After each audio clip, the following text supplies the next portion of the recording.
Voilà, c'était l'irrésistible ascension d'Amazon par David Carr Brown, un univers que connaît fort bien notre invité, Jean-Baptiste Mallet. Bienvenue à vous. Bonsoir. Vous êtes journaliste d'investigation et vous avez consacré un livre à une drôle d'expérience que vous avez faite, celle d'un jour de vous présenter pour une embauche chez Amazon.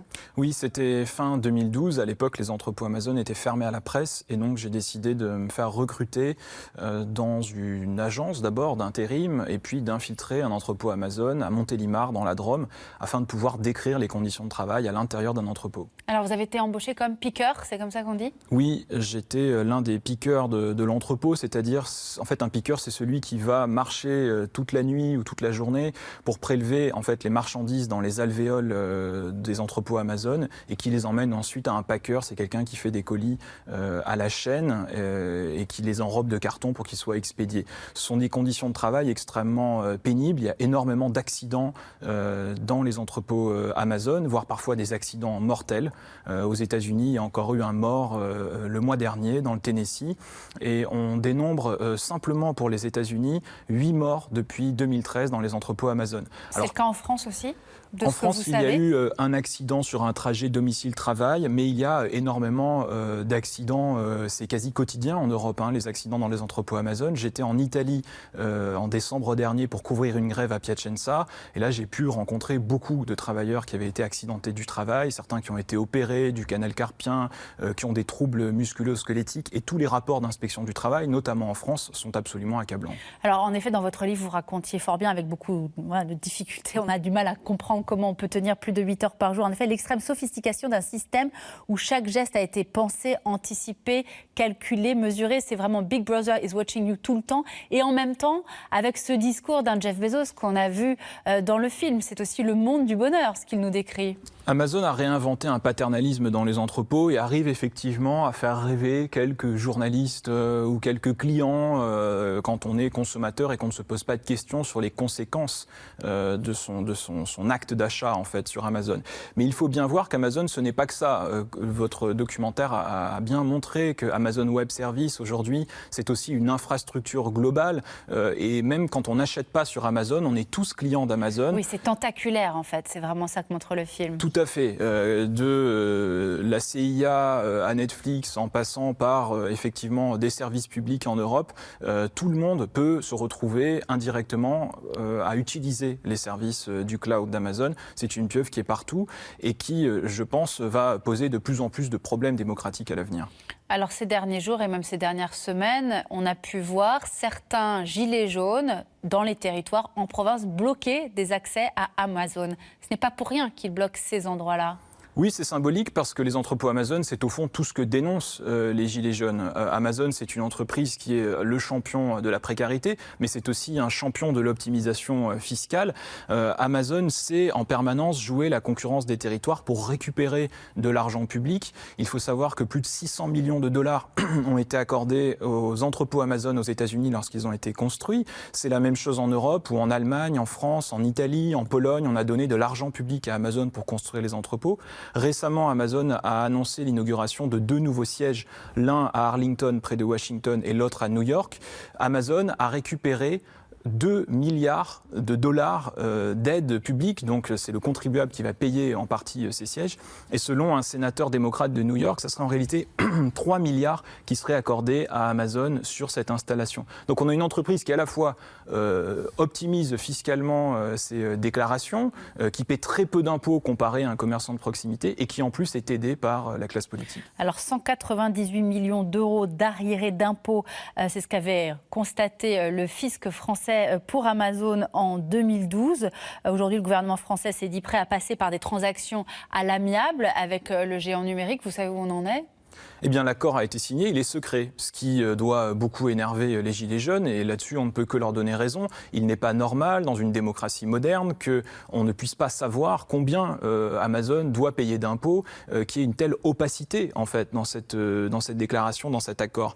Aujourd'hui, l'optimisation d'Amazon continue. On a appris récemment que la France et l'Allemagne, notamment via Bruno Le Maire, avaient chassé Amazon de la loi anti-GAFA qui se prépare, donc ça va être une loi qui va s'intéresser seulement aux revenus publicitaires. Et donc Apple et Amazon ne paieront pas cette taxe GAFA. Donc on comprend très bien qu'un commerçant qui paie ses impôts, qui paie ses cotisations en France, quand il se retrouve confronté à cette machine de guerre qu'est Amazon, soit en colère, parce qu'en réalité, ce sont les citoyens qui sont perdants. En même temps, il y a quelque chose que vous ne dites pas. On comprend cette complaisance des États en général avec Amazon. Juste un seul chiffre pour la France. Dans le numérique, 28% des créations d'emplois marchands viennent de cet univers-là, viennent de l'univers d'Amazon.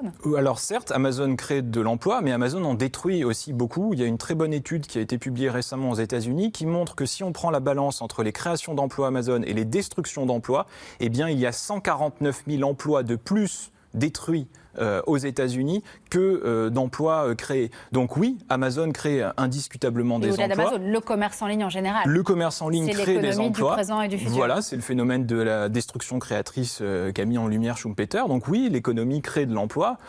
Quand on vendait des ampoules, on a arrêté de vendre des bougies. Donc certes, il y a un vase qui se fait. Et donc les emplois se déversent dans la vente en ligne, mais ça détruit de l'emploi sur les territoires. Et donc on perd le lien social qu'on peut avoir dans une librairie indépendante ou dans un magasin qui vend des articles de cuisine. Tout ça, on le perd et on ne le chiffre pas. Et forcément, eh bien, ce mouvement va accentuer les colères et la dislocation du tissu social. Au fond, ce film montre bien comment Amazon caractérise à la fois ce que l'époque peut donner de pire et de meilleur. Le pire, c'est ce que nous raconte ce film, c'est ce que nous raconte ce livre, c'est-à-dire les conditions de travail. Le meilleur, c'est tout ce temps gagné finalement dans cette société du numérique et du commerce en ligne. Et ce que raconte aussi le film. Tout dépend le rapport au temps. Si effectivement on suit la logique strictement libertarienne de la personne que l'on voit dans le film, si on a une vision strictement comptable de l'existence humaine, alors oui, on gagne du temps. Mais si on a un autre regard et d'autres postulats philosophiques ou politiques sur la vie, sur l'existence, eh bien là on s'aperçoit qu'en fait Amazon représente davantage un défi et qu'il est urgent de le maîtriser pour ne pas en fait que ce soit lui qui nous impose ses propres postulats. Et c'est ce qui est en train de se passer.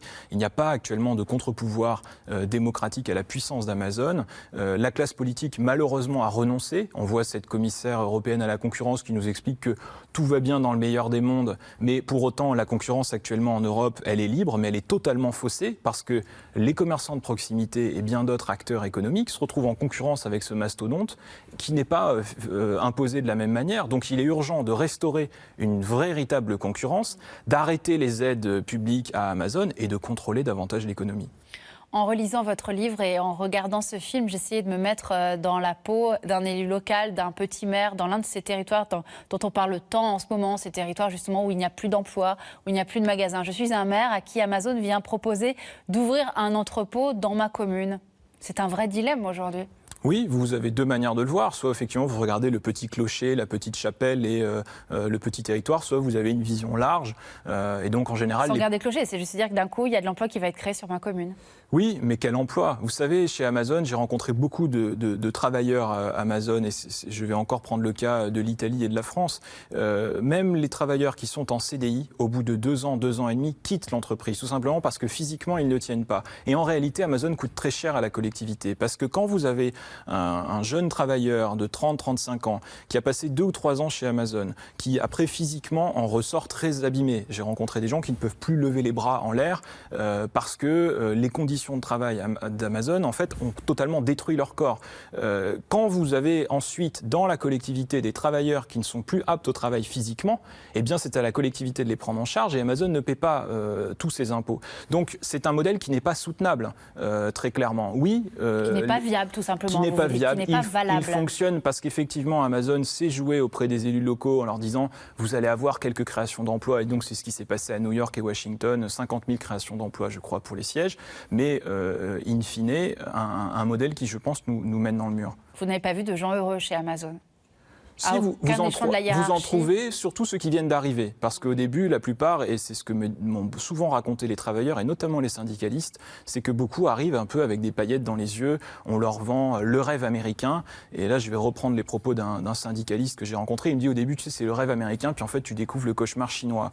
Et c'est ça, Amazon. C'est au début des grandes promesses, un grand slogan, de grands rêves. Parce qu'il y a la mythologie de Jeff Bezos, qui est celle qu'on voit dans le film d'ailleurs, très bien. Oui, et il réussit l'exploit tout en étant mouvement libertarien, en fait, de recréer du collectivisme à l'intérieur de son entreprise. Et c'est ça qu'on voit, en fait. Le modèle Amazon, c'est totalement monolithique. C'est un contrôle quasi totalitaire pour les travailleurs qui vivent avec la peur au ventre. Et à la fin, quelqu'un qui aspire à construire un monopole. C'était pas les promesses de départ du libre-échange et du capitalisme. Avec ce slogan « Work hard, have fun, make history ». Travaille dur, amuse-toi et participe à l'histoire. Oui, un slogan assez effrayant, mais qui a une traduction concrète dans les entrepôts. Un grand merci, Jean-Baptiste Malet, d'avoir été ce soir l'invité de Théma, Infiltré dans le meilleur des mondes. C'était votre livre, publié chez Fayard en 2013. On le trouve toujours, j'imagine, sur Amazon. C'est leur choix, c'est pas le mien. Merci encore. Dans un instant, on reste dans le monde merveilleux des multinationales. Restez avec nous, à tout de suite.